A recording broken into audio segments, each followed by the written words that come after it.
నమస్కారం, BSK news కి స్వాగతం. హెడ్లైన్ చూద్దాం.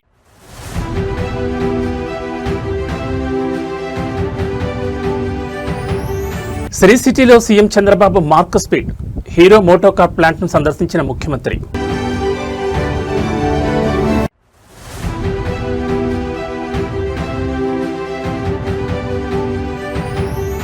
సోషల్ మీడియా అరాచకాలపై డిప్యూటీ సీఎం పవన్ కళ్యాణ్ ఉక్కుపాదం. హద్దులు మీరితే ఊరుకునేది లేదంటూ హెచ్చరిక.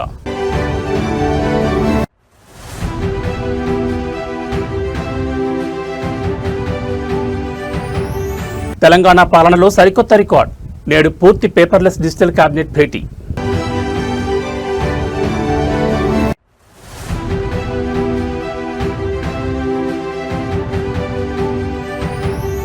రెండు జట్లుగా విడిపోయిన గులాబీ దళం.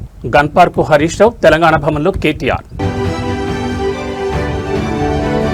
ఇక డీటెయిల్స్ చూస్తే ఆంధ్రప్రదేశ్ను పారిశ్రామికంగా నెంబర్ 1 స్థానంలో నిలబెట్టడమే లక్ష్యంగా ముఖ్యమంత్రి చంద్రబాబు నాయుడు తన మార్క్ స్పీడ్ను చూపిస్తున్నారు. ఇందులో భాగంగానే శ్రీ సిటీ పారిశ్రామిక కారిడార్లో ఏర్పాటు చేసిన ప్రముఖ ఆటోమొబైల్ దిగ్గజం హీరో మోటోకార్ ప్లాంట్ను సీఎం చంద్రబాబు సందర్శించారు. ప్లాంట్లోని అత్యాధునిక అసెంబ్లీ లైన్లను పరిశీలించిన సీఎం హీరో సంస్థ తాజాగా మార్కెట్లోకి తెస్తున్న విభిన్న శ్రేణి ద్విచక్ర వాహనాల మోడళ్లను క్లోజ్గా పరిశీలించారు. ముఖ్యమంత్రి పర్యటన సందర్భంగా Hero MotoCorp executive chairman Pawan Munjal స్వయంగా హాజరై తమ ప్లాంట్ విశేషాలను సీఎంకు వివరించారు. దేశంలోనే అతిపెద్ద పారిశ్రామిక హబ్లలో ఒకటిగా నిలిచిన శ్రీ సిటీలో హీరో మోటోకార్ప్ ప్లాంట్ అత్యంత కీలకమైంది. ఈ ప్లాంట్ను సందర్శించిన ముఖ్యమంత్రి చంద్రబాబు నాయుడుకి ప్లాంట్ యాజమాన్యం ఘనస్వాగతం పలికింది. ప్లాంట్ లోపల రోబోటిక్ టెక్నాలజీతో నడుస్తున్న అసెంబ్లీ యూనిట్లను వీక్షించిన సీఎం అక్కడ తయారవుతున్న కొత్త మోడళ్ల ఇంజిన్ సామర్థ్యం, మైలేజ్ మరియు భద్రతా ప్రమాణాలను అడిగి తెలుసుకున్నారు. హీరో సంస్థ ఎగ్జిక్యూటివ్ చైర్మన్ పవన్ ముంజల్ మాట్లాడుతూ సీఎం చంద్రబాబు పారిశ్రామిక విజన్ వల్లే ఈ ప్లాంట్ ఏపీలో ఇంతటి భారీ స్థాయిలో విజయవంతంగా నడుస్తోందని కొనియాడారు. భవిష్యత్తులో గ్రీన్ ఎనర్జీ, ఎలక్ట్రిక్ వెహికల్స్ విభాగంలో కూడా శ్రీ సిటీ ప్లాంట్ నుంచి మరిన్ని నూతన ఆవిష్కరణలు చేయబోతున్నట్లు సీఎం వివరించారు. రాష్ట్రంలో పారిశ్రామిక అనుకూల విధానాల వల్ల మరిన్ని పెట్టుబడులు పెట్టేందుకు తాము సిద్ధంగా ఉన్నామని కంపెనీ ప్రతినిధులు స్పష్టం చేశారు. ఈ పర్యటన ఏపీలో ఆటోమొబైల్ రంగానికి సరికొత్త బూస్ట్ ఇవ్వనుందని విశ్లేషకులు భావిస్తున్నారు.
సోషల్ మీడియాలో స్వేచ్ఛ పేరుతో హద్దులు మీరుతున్న ట్రోలింగ్ బ్యాచ్లకు ఆంధ్రప్రదేశ్ ఉప ముఖ్యమంత్రి పవన్ కళ్యాణ్ గట్టి వార్నింగ్ ఇచ్చారు. భావ ప్రకటన స్వేచ్ఛ అనేది ఒకరిని గౌరవించడానికి, వ్యవస్థలను ప్రశ్నించడానికి ఉండాలి కానీ ఇతరుల వ్యక్తిగత జీవితాలను రోడ్డున పడేయడానికి కాదంటూ ఆయన చేసిన వ్యాఖ్యలు ఇప్పుడు 2 రాష్ట్రాల్లో సంచలనంగా మారాయి. ప్రభుత్వాన్ని, రాజకీయ విధానాలను విమర్శించడం తప్పు కాదు, కానీ ఫ్రీడమ్ ఆఫ్ స్పీచ్ ముసుగులో మహిళలను, నాయకులు, కుటుంబ సభ్యులను కించపరిస్తే చట్టం తన పని తాను చేసుకుపోతుందని పవన్ కళ్యాణ్ స్పష్టం చేశారు. ఇటీవలి కాలంలో సోషల్ మీడియా వేదికగా రాజకీయ ప్రత్యర్థులను టార్గెట్ చేస్తూ వారి ఇళ్లలోని మహిళలను, చిన్నపిల్లలను సైతం లాగుతూ చేస్తున్న అశ్లీల, అసభ్యకర పోస్టులపై డిప్యూటీ సీఎం పవన్ కళ్యాణ్ తీవ్రంగా స్పందించారు. ప్రజాస్వామ్యంలో విమర్శ అనేది పరిపాలనను మెరుగుపరచడానికి ఆయుధంగా మారాలి తప్ప ఒకరి పరువు తీసే మురికి కోపంగా మారకూడదని ఆయన హితవు పలికారు. ముఖ్యంగా ఆర్కెస్ట్రేటెడ్ లేదా ఆర్గనైజ్డ్ అబ్యూస్ అంటే ఒక పద్ధతి ప్రకారం గ్రూపులుగా ఏర్పడి ప్రత్యర్థులపై డిజిటల్ దాడులు చేయడం, ప్రాణభయానికి గురిచేసేలా డెత్ థ్రెట్స్ పంపడం వంటివి తీవ్రమైన క్రిమినల్ నేరాల కిందకు వస్తాయని ఆయన గుర్తు చేశారు. ఫ్రీడమ్ ఆఫ్ స్పీచ్ కూడా రాజ్యాంగబద్ధమైన పరిమితులు ఉంటాయని, ఆ హద్దులు దాటినప్పుడు చట్టపరమైన పర్యవసనాలు చాలా తీవ్రంగా ఉంటాయని హెచ్చరించారు. ఈ తరహా వ్యవస్థీకృత సోషల్ మీడియా నేరకాలపై మరియు వారి వెనుక ఉండి నడిపించే శక్తులపై ఏపీ ప్రభుత్వం ఉక్కుపాదం మోపడానికి సిద్ధమవుతోందని ఈ వ్యాఖ్యల ద్వారా స్పష్టమవుతోంది.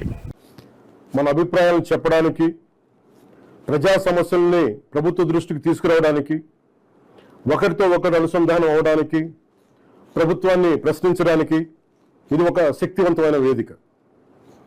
కానీ మనం గుర్తుంచుకోవాల్సిన ఒక ముఖ్యమైన విషయం ఉంది.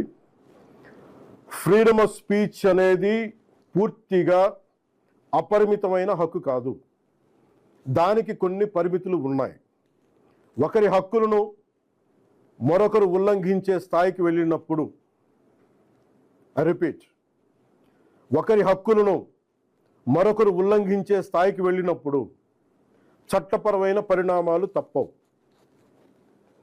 భారత రాజ్యాంగంలోని ఆర్టికల్ 19 క్లాస్ 2 ప్రకారం దేశ సమగ్రత, జాతీయ భద్రత, ప్రజాశాంతి, మర్యాద, నైతిక విలువలు, పరువు నష్టం, నేరాలకు ప్రేరేపించడం వంటి అంశాల్లో రీజనబుల్ రిస్ట్రిక్షన్స్ ఉన్నాయి.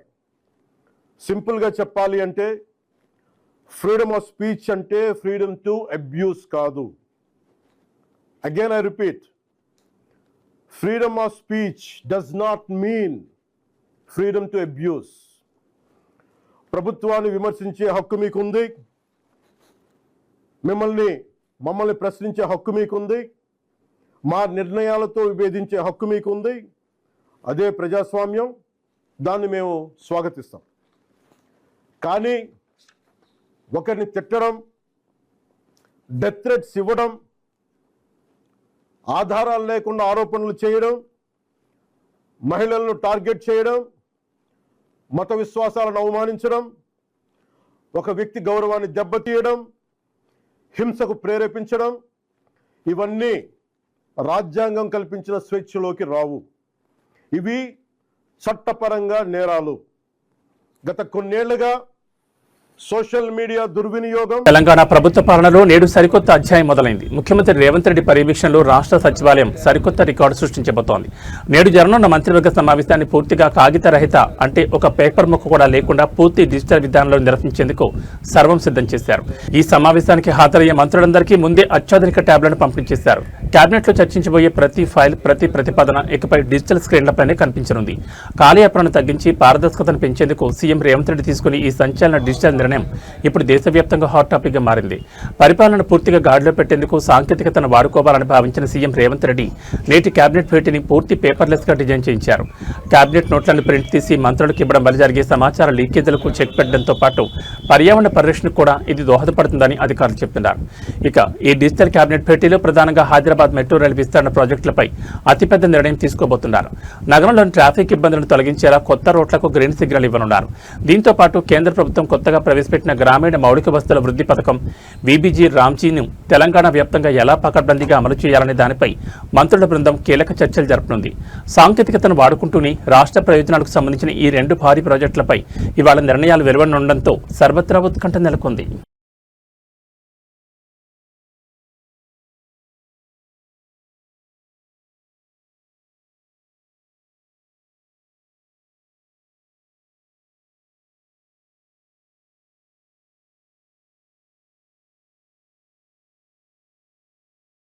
తెలంగాణ రాజకీయాల్లో మునిపెన్నడూ చూడని అత్యంత ఉత్కంఠభరితమైన సీన్ ఇప్పుడు హైదరాబాద్ వేదికగా నడుస్తోంది. అప్పుల లెక్కలపై కాంగ్రెస్ విసిరిన సవాలుకు ప్రతిపక్ష బీఆర్ఎస్ ఊహించని మైండ్ గేమ్ ఆడుతోంది. కాంగ్రెస్ మంత్రులను గట్టిగా కార్నర్ చేసేందుకు బీఆర్ఎస్ అధినాయకత్వం విముఖ వ్యూహంతో రంగంలోకి దిగింది. అవును, కాసేపటి క్రితమే మాజీ మంత్రి హరీష్ రావు నేతృత్వంలో ఒక కీలక బృందం సచివాలయం ఎదురుగా ఉన్న గన్ ఫౌండరీ అమరవీరుల స్తూపం వద్దకు ఫైళ్లతో బయలుదేరింది. మరోవైపు తెలంగాణ భవన్కు వస్తానని చెప్పిన మంత్రి జూపల్లి కృష్ణారావు కోసం బీఆర్ఎస్ వర్కింగ్ ప్రెసిడెంట్ కేటీఆర్ నేతృత్వంలో మరో బృందం అక్కడే పకడ్బందీగా వేచి చూస్తోంది. తెలంగాణ ఆర్థిక స్థితిగతులపై సవాళ్లు, ప్రతి సవాళ్లు ఇప్పుడు పతాక స్థాయికి చేరాయి. తాము అప్పుల లెక్కలపై పారిపోయే ప్రసక్తే లేదని, కాంగ్రెస్ ప్రభుత్వానికి ఏ వేదికైనా ఒకటేనని నిరూపించడానికి బీఆర్ఎస్ రెండు జట్లుగా విడిపోయింది. అమరవీరుల సాక్షిగా తెలంగాణ సచివాలయం పక్కనే ఉన్న గన్ ఫౌండరీ స్తూపం వద్ద చర్చకు తాము సిద్ధమంటూ హరీష్ రావు తన అనుచర ప్రజాప్రతినిధులతో కలిసి దూసుకెళ్తుండటంతో గన్ పార్క్ పరిసరాల్లో పోలీసులు భారీగా మోహరించారు. అటు తెలంగాణ భవన్లో మంత్రి జూపల్లి కోసం కేటీఆర్ బృందం గడియారమ్మకు చూస్తూ ఎదురుచూస్తోంది. మంత్రి జూపల్లి తన సవాలుకు కట్టుబడి తెలంగాణ భవన్కు రావాలి, మిగతా కాంగ్రెస్ మంత్రులు ధైర్యం ఉంటే అమరవీరుల స్తూపం వద్దకు హరీష్ రావుతో తేల్చుకోవడానికి రావాలి అంటూ బీఆర్ఎస్ శ్రేణులు నినాదాలు చేస్తున్నాయి. ఈ ఊహించిన డబుల్ స్ట్రాటజీతో అధికార కాంగ్రెస్ శ్రేణులు ఏ విధంగా స్పందిస్తాయనేది ఇప్పుడు అత్యంత ఆసక్తికరంగా మారింది.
అంతర్జాతీయ దౌత్య రంగంలో భారత్ సరికొత్త రికార్డులు సృష్టిస్తోంది. ఇండో పసిఫిక్ రీజియన్లో రక్షణ, ఆర్థిక భద్రతే లక్ష్యంగా జపాన్ ప్రధాని సనాయే తకైచి భారతదేశంలో జరుపుతున్న 3 రోజుల పర్యటన ఇప్పుడు ప్రపంచవ్యాప్తంగా సంచలనంగా మారింది. ప్రధానిగా బాధ్యతలు స్వీకరించిన తర్వాత ఆమెకు ఇదే తొలి అధికారిక భారత పర్యటన కావడం విశేషం. ఉదయాన్నే రాష్ట్రపతి భవన్ ఆవరణలో త్రివిధ దళాల నుంచి ఘనంగా గౌరవవందనం స్వీకరించిన జపాన్ ప్రధాని అనంతరం హైదరాబాద్ హౌజ్లో ప్రధాని నరేంద్ర మోడీతో దౌత్యపరమైన ప్రత్యేక ద్వైపాక్షిక చర్చలు జరిపారు. ప్రధాని నరేంద్ర మోడీ ఆహ్వానం మేరకు ఢిల్లీ చేరుకున్న జపాన్ ప్రధాని సనాయే తకైచి పర్యటన ఇరు దేశాల వ్యూహాత్మక భాగస్వామ్యాన్ని మరో స్థాయికి తీసుకెళ్లింది. పర్షియన్ గల్ఫ్ మరియు హార్ముజ్ జలసంధి పరిసరాల్లో నెలకొన్న అంతర్జాతీయ ఉద్రిక్తతల వల్ల ఏర్పడిన ఇంధన సంక్షోభాన్ని ఎలా ఎదుర్కోవాలనే దానిపై ఇద్దరు నేతలు సుదీర్ఘంగా చర్చించారు. ముఖ్యంగా రక్షణ పరికరాలు, అధునాతన రక్షణ సాంకేతిక పరిజ్ఞాన బదిలీపై గతంలో ఉన్న పరిమితులను సడలిస్తూ ఇరు దేశాలు కలిసి ఉమ్మడిగా రక్షణ ఆయుధాలను, డ్రోన్లకు సంబంధించిన హైబ్రిడ్ ప్రొపల్షన్ సిస్టమ్స్ ను తయారు చేసేందుకు అంగీకారానికి వచ్చాయి. అలాగే ఈశాన్య భారత రాష్ట్రాల అభివృద్ధి, మౌలిక వసతుల కల్పనలో జపాన్ అందిస్తున్న నిరంతర సహకారాన్ని ప్రధాని మోడీ అభినందించారు. ఇరు దేశాల మధ్య ఎకానమిక్ సేఫ్టీ కోఆపరేషన్ మరియు ఆర్టిఫిషియల్ ఇంటెలిజెన్స్ రంగాల్లో సంయుక్త కార్యాచరణకు సంబంధించిన కీలక ఒప్పంద పత్రాలు త్వరలోనే అధికారికంగా వెలువడనున్నాయి.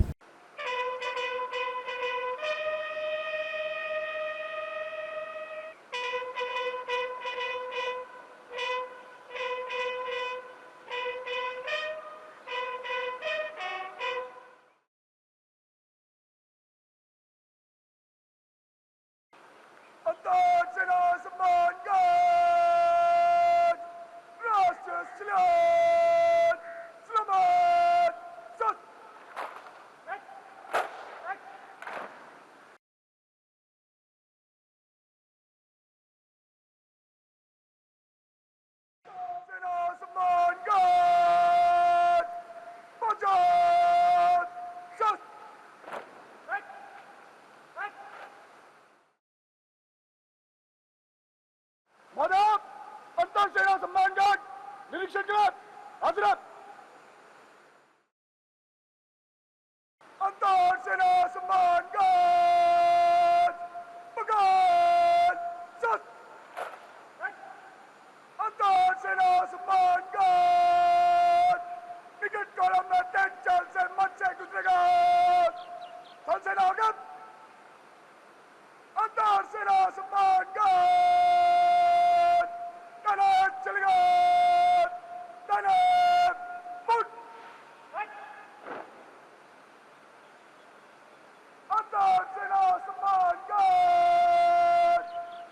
ఆంధ్రప్రదేశ్లో ప్రభుత్వ వైద్య రంగం ఎంతటి దారుణమైన స్థితి చేరుకుందో అద్దం పట్టేలా అనంతపురం జిల్లాలో ఒక గుండె తడిలేని ఘటన వెలుగు చూస్తుంది.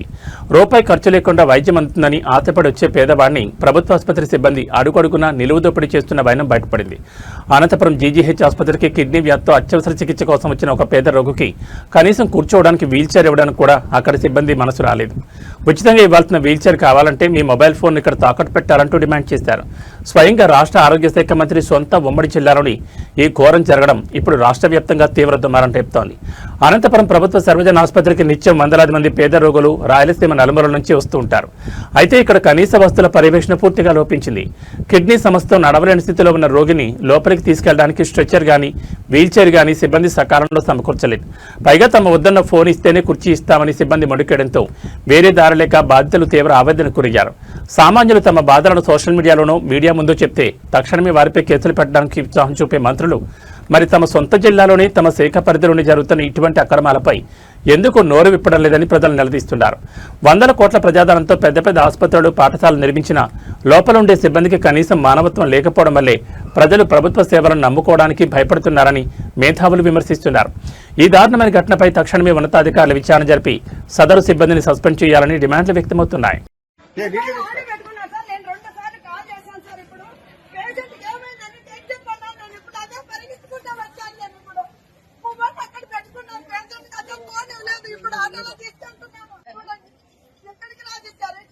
ఊరికి చెప్పాలా సార్ వీళ్ళకి?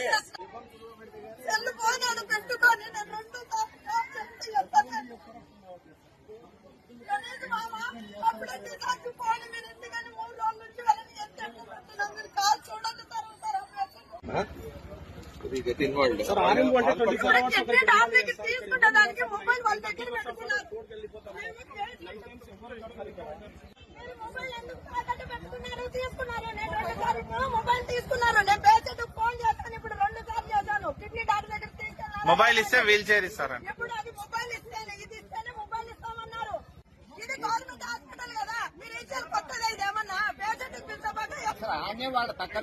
పేషెంట్ కూడా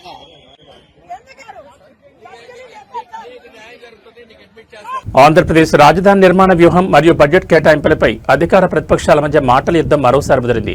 అమరావతి రాజధాని ప్రాజెక్టు వెనుక భారీగా ల్యాండ్ పూలింగ్ స్కామ్స్ మరియు ప్రజాధనం దోపిడీ జరుగుతోందంటూ వైఎస్ఆర్సీపీ ఘాటు విమర్శలు సంధించింది. వైఎస్ఆర్సీపీ అధినేత వైఎస్ జగన్మోహన్ రెడ్డి సరికొత్త ప్రతిపాదన మావిగన్ కాన్సెప్ట్కే తమ పార్టీ పూర్తి స్థాయిలో కట్టుబడిందని ఎమ్మెల్సీ వరదు కళ్యాణి స్పష్టం చేశారు. తాడేపల్లి పార్టీ కేంద్ర కార్యాలయం వేదికగా ప్రెస్ మీట్ నిర్వహించిన వైఎస్ఆర్సీపీ మహిళా విభాగం అధ్యక్షురాలు వరదు కళ్యాణి కూటమి ప్రభుత్వంపై తీవ్ర స్థాయిలో విమర్శనాస్త్రాలు సంధించారు.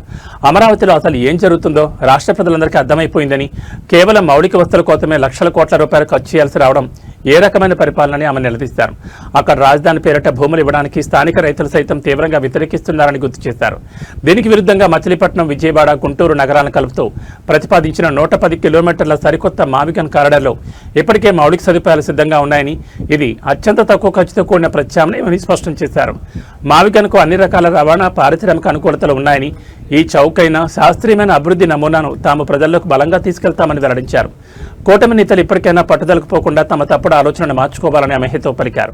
అమరావతి ప్రాజెక్టు పోటీగా వైఎస్ఆర్సీపీ తెరపైకి తెచ్చిన మావిగన్ సరికొత్త నినాదం రాబోయే రోజుల్లో ఏపీ రాజకీయాల్లో మరింత హీట్ పెంచేలా కనిపిస్తోంది. అనేది చాలా మంచి ప్రతిపాదన.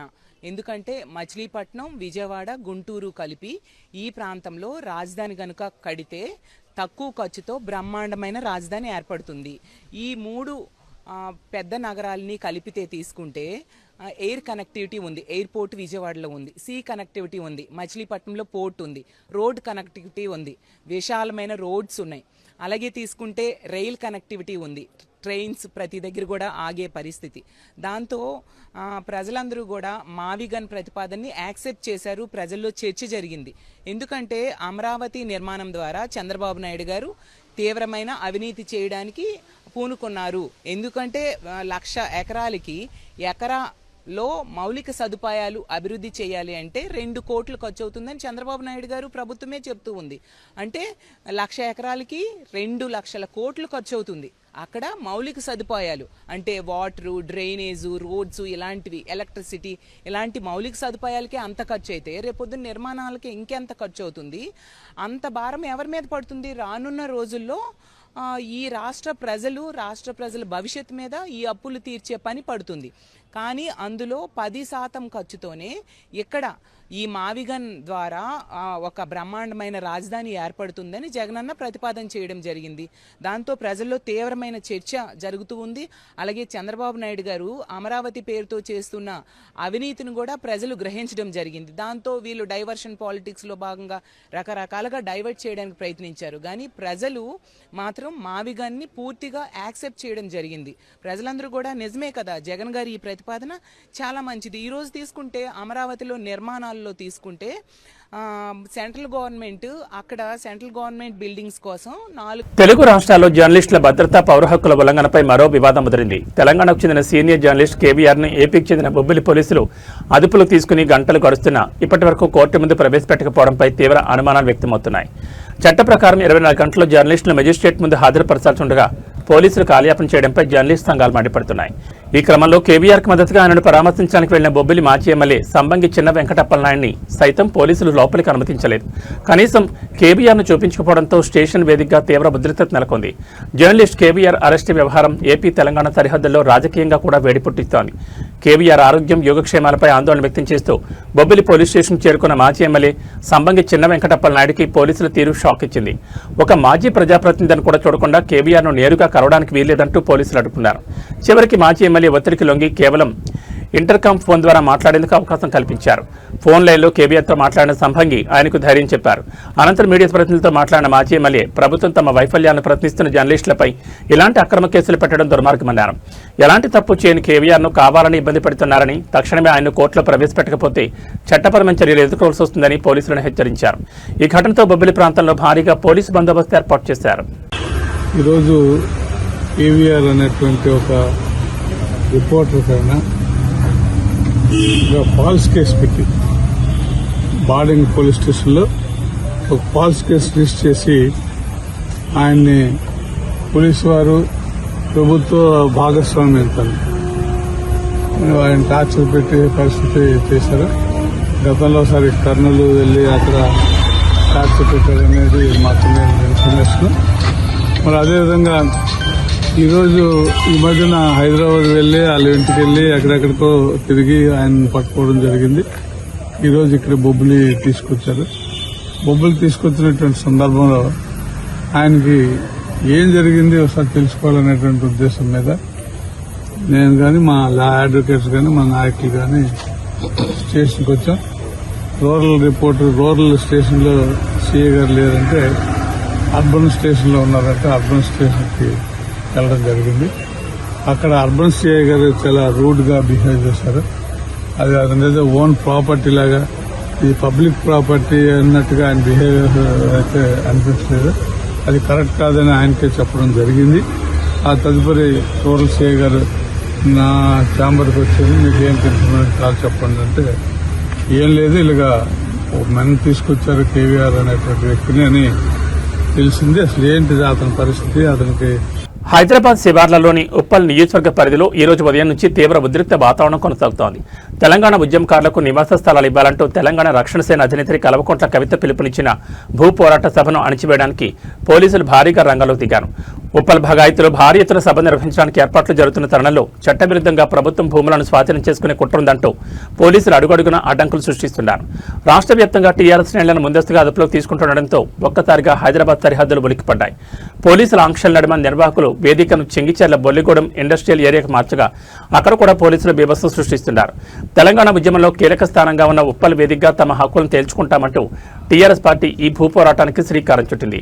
అయితే ఈ సభకు ముందస్తు అనుమతులు లేవని చెప్తూ రాచకొండ కమిషనరేట్ పరిధిలోని పోలీసులు ఉప్పల్ భగాయత్ మైదానాన్ని పూర్తిగా తమ అధీనంలోకి తీసుకున్నారు.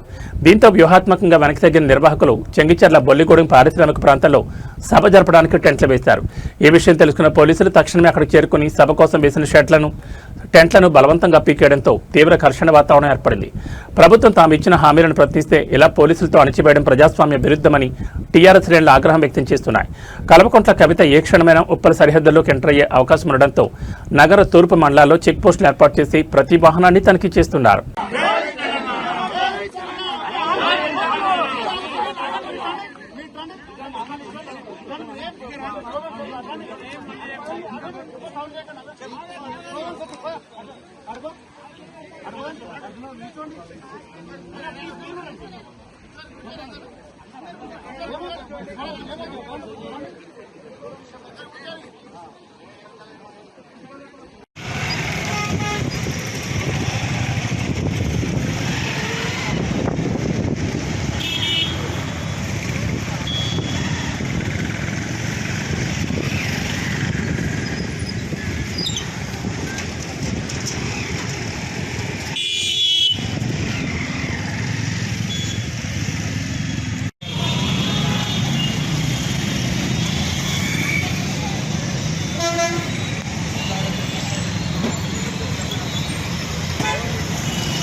టాలీవుడ్ నేచురల్ స్టార్ నాని అభిమానులకు ఒక్కసారిగా షాకింగ్ న్యూస్ బయటకొచ్చింది. వరుస సక్సెస్లతో దూసుకుపోతున్న young hero Nani shooting sets లో ప్రమాదానికి గురై గాయపడినట్లు తెలుస్తోంది.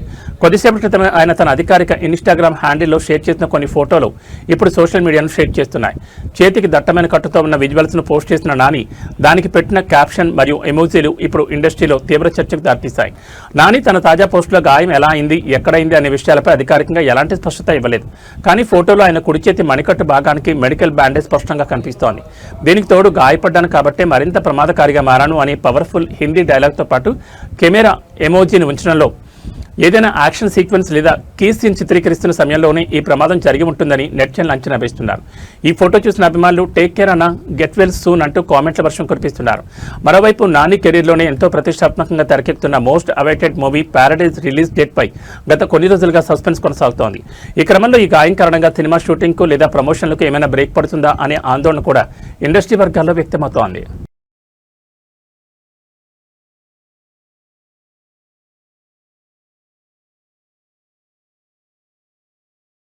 బంగారం, వెండి కొనాలనుకునే సామాన్యులకు బులియన్ మార్కెట్ గట్టి షాక్ ఇచ్చింది. గత కొన్ని రోజులుగా ఒరట కలిగిస్తూ వరుసగా తగ్గుతూ వచ్చిన పసిడి ధరలు ఇవాళ ఒక్కసారిగా ఊహించని రేంజ్లో రాకెట్ల దూసుకెళ్లాయి. హైదరాబాద్ బులియన్ మార్కెట్లో సరికొత్త సరిహద్దులను దాటుకుంటూ 24 క్యారెట్ల 10 గ్రాముల బంగారం ధర ఏకంగా 3,770 మేర పెరిగి ఏకంగా 1,44,000 మార్కును దాటేసింది. అటు వెండి కూడా కిలోకు 5,000 పెరిగి సరికొత్త రికార్డు సృష్టిస్తోంది. అంతర్జాతీయ మార్కెట్లో వడ్డీ రేట్ల మార్పులు మరియు ద్రవ్యోల్బణ ఒత్తిళ్ల కారణంగా సురక్షిత పెట్టుబడిగా భావించే బంగారం వైపు ఇన్వెస్టర్లు మొగ్గు చూపడంతో ఈ భారీ పెరుగుదల నమోదైనట్లు నిపుణులు విశ్లేషిస్తున్నారు. హైదరాబాద్ మార్కెట్ తాజా లెక్కల ప్రకారం 24 క్యారెట్ల 10 గ్రాముల ప్యూర్ గోల్డ్ రేటు ₹3,770 ఎగిసి 1,44,550 వద్ద కొనసాగుతోంది.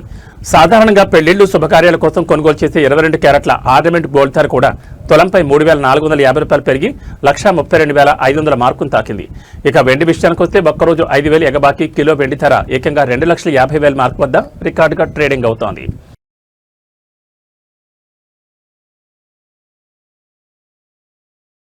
నైరుతి రుతుపవనాల విస్తరణ వేగవంతం కావడంతో పాటు ఏపీ తీరానికి ఆనుకుని బంగాళాఖాతంలో భారీ మార్పులు చోటు చేసుకుంటున్నాయి. రేపు బంగాళాఖాతంలో సరికొత్త అల్పపీడనం ఏర్పడబోతోందంటూ వాతావరణ శాఖ అత్యంత కీలకమైన హెచ్చరికలు జారీ చేసింది.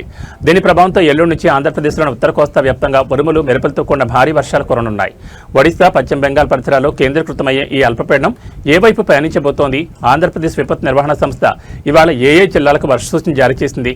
ప్రస్తుత వాతావరణ నివేదికల ప్రకారం ఈ అల్పపీడన వ్యవస్థ ఒడిశా, పశ్చిమ బెంగాల్ సరిహద్దులకు ఆనుకుని వాయువ్య బంగాళాఖాతంలో కేంద్రీకృతమై ఆపై క్రమంగా ల్యాండ్ ఫాల్ అయి రాజస్థాన్ వైపు పయనించే అవకాశం ఉందని శాస్త్రవేత్తలు అంచనా వేస్తున్నారు. దీని ప్రభావంతో ఏపీలో జూలై 4వ తేదీ నుంచి ఉత్తర కోస్తాలోని పలు ప్రాంతాల్లో అకస్మాత్తుగా వర్షాలు తీవ్ర రూపం దాల్చనున్నాయి. అలాగే జూలై 5 నుంచి రాష్ట్రంలోని అత్యధిక ప్రాంతాల్లో విస్తారంగా వర్షాలు కురుస్తాయని స్పష్టమవుతోంది. మరోవైపు విపత్తు నిర్వహణ సంస్థ తాజా హెచ్చరికల ప్రకారం అల్పపీడనానికి ముందే ఇవాళే ఉత్తర ఆంధ్రాలోని శ్రీకాకుళం, పార్వతీపురం, మన్యం, అల్లూరు సీతారామరాజు జిల్లాలతో పాటు పశ్చిమ గోదావరి పరిధిలోని పోలవరం ప్రాంతంలో ఓ మోస్తరు నుంచి ఉరుములతో కూడిన భారీ వర్షాలు పడే ఛాన్స్ ఉంది. తీరం వెంబడి గంటకు 40 నుంచి 60 కిలోమీటర్ల వేగంతో ఈదురుగాలులు వీచే అవకాశం ఉన్నందున మత్స్యకారులు సముద్రంలోకి వేటకు వెళ్లరాదని అధికారులు కఠిన నిబంధనలు జారీ చేశారు.